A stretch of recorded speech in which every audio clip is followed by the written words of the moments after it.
Have you ever felt like no matter how many self-help books you read or podcasts you binge, you're still stuck in the same patterns? Like something is working, but not for you. You're not alone. And here's the shocking truth. Most self-help is actually self-sabotage. Think about it. Every week, there is a new guru promising a miracle formula. Follow these 10 steps and your life will transform overnight. Sounds familiar, right? But here's the catch. They sell the dream, not the mechanism. You get inspired, you take notes, you feel motivated, and then reality hits. Motivation fades, old habits return, and suddenly you blame yourself. Why do you think that happens? Because most self-help isn't designed for change. It's designed for consumption. You feel productive just by reading the book, watching the video, or following the quote. But reading doesn't equal doing. And that gap is where self-sabotage hides. Here's a question. Have you ever felt worse after a self-help session than before? Maybe you read about discipline, and suddenly your laziness felt like a personal failure. Maybe you listened to a success podcast and felt more inadequate than inspired.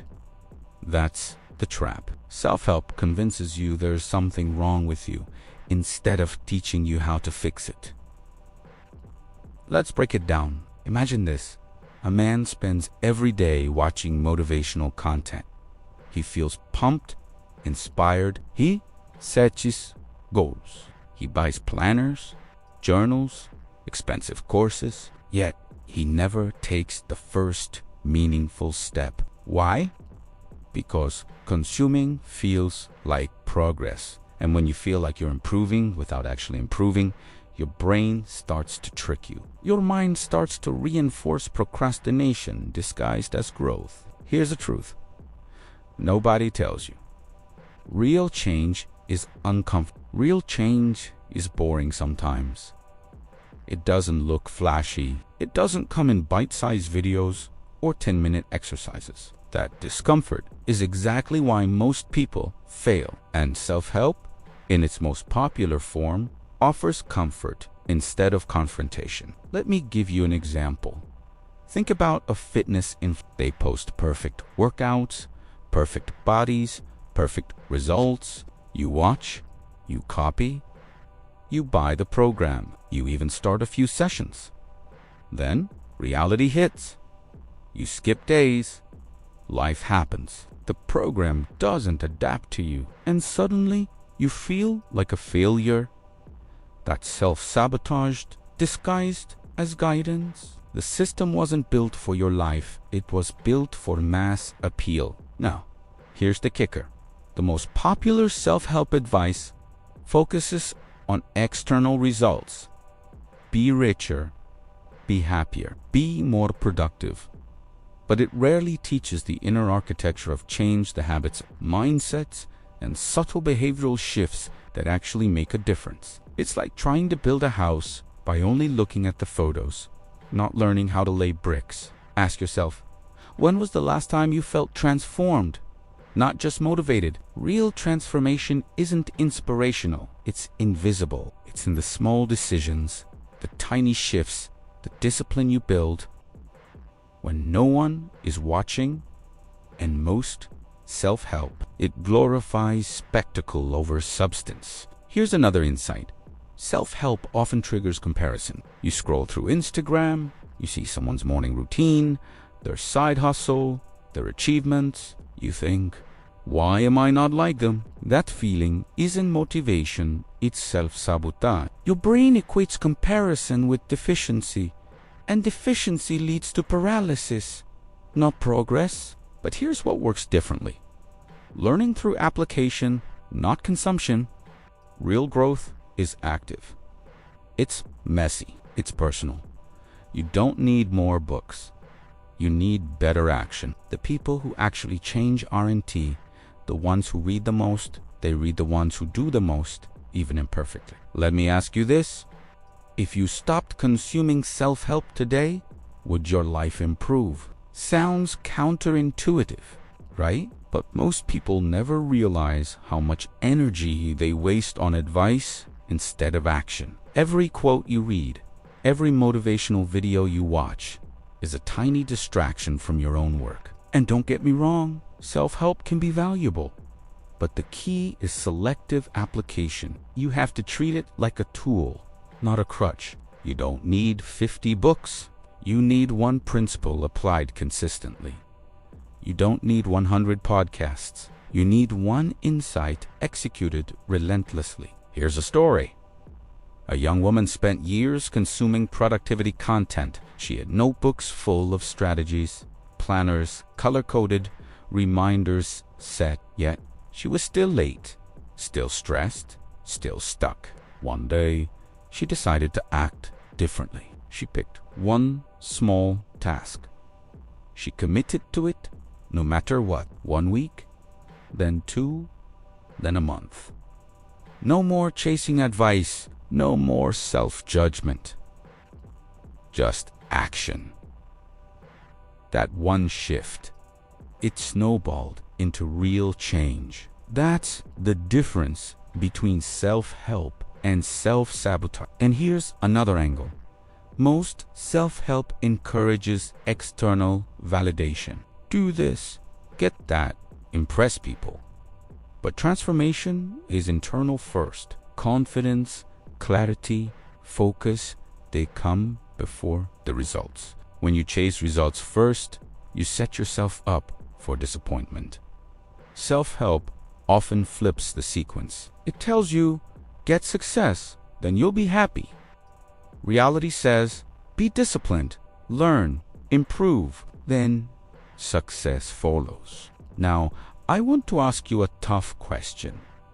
Are you consuming to escape yourself, or are you consuming to build yourself? Because if it's escape, you're reinforcing the very habits that keep you stuck. If it's building, then every lesson, every insight becomes a stepping stone, not a trap. Let's talk about accountability. Most self-help doesn't provide it. You can read every book, watch every video, yet without someone or something holding you accountable, nothing sticks. That's why real transformation often comes from challenges, mentors, or frameworks that demand action, not passive inspiration. And here's a psychological trick.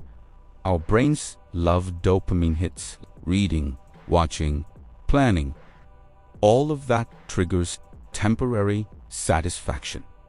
Action. That's harder, slower, sometimes painful. Self-help feeds the dopamine, but rarely forces the effort. That's why it's addictive and sabotaging at the same time. Think about it like this. Imagine running on a treadmill for hours, reading fitness books while running. You feel like you're doing everything right, but you never leave the treadmill. Self-help often does the same movement without progress. Effort without direction. Motivation without impact. Here's a strategy to break the cycle. Stop looking for the next big advice. Start analyzing your current habits. Identify one small thing that actually matters and commit to it relentlessly. Not tomorrow, not next week now. That's where real self-improvement begins. Ask yourself, which area of your life are you repeating advice in instead of repeating actions? Finances, relationships, health, productivity. Self-help often traps us in a loop of planning, observing, consuming. The shortcut is tempting, but it's a mirage. Progress isn't found in the shortcut. It's built in the grind. Here's a counterintuitive truth.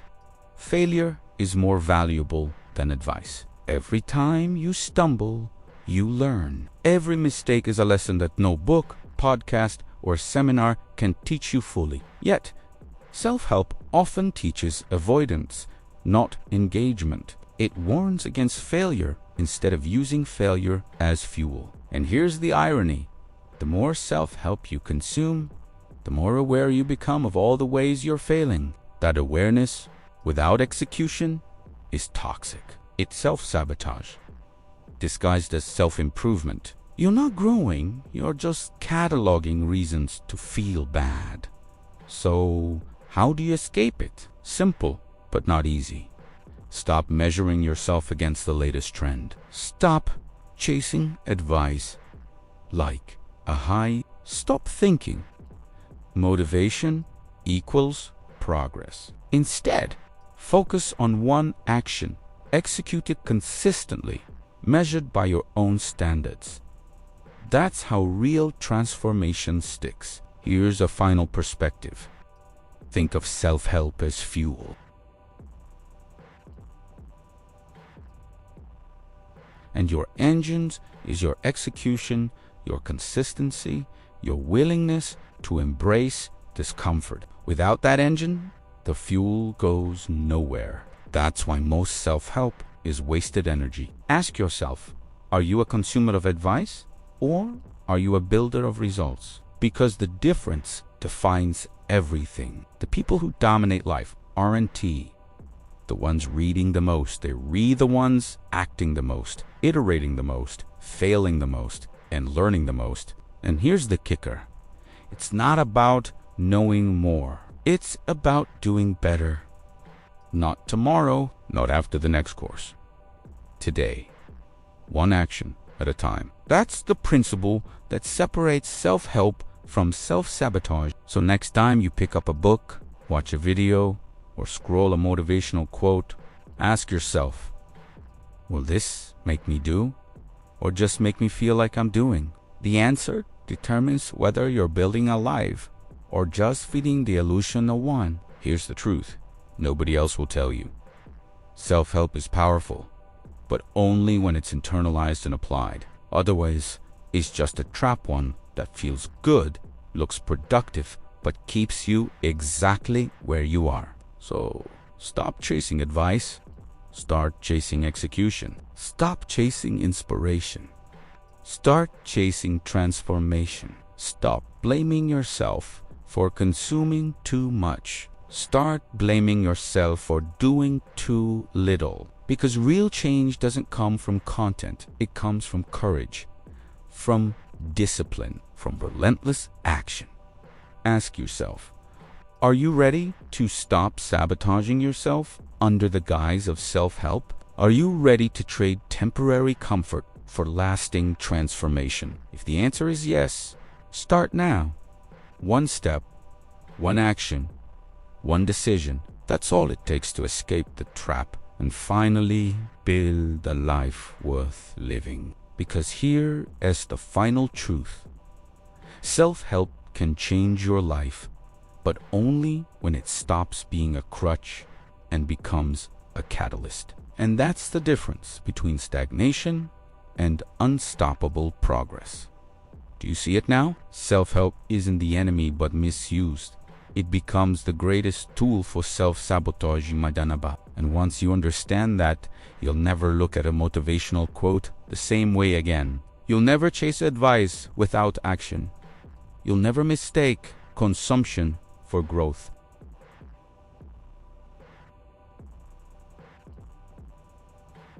That's where your life stops being about what ifs and starts being about results. Because the truth is brutal but simple.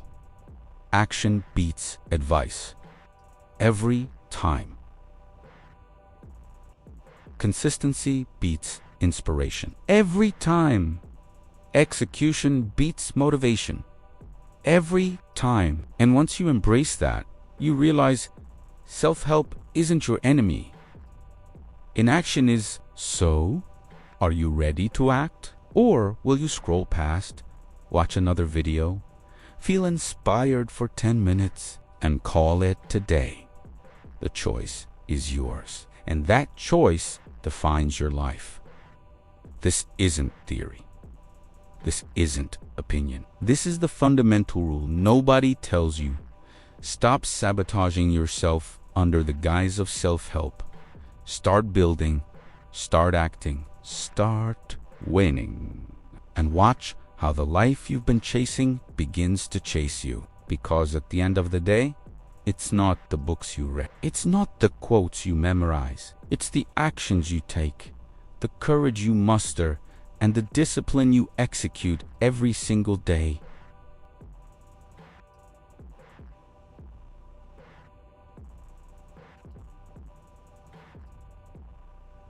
And once you see it, there's no going back.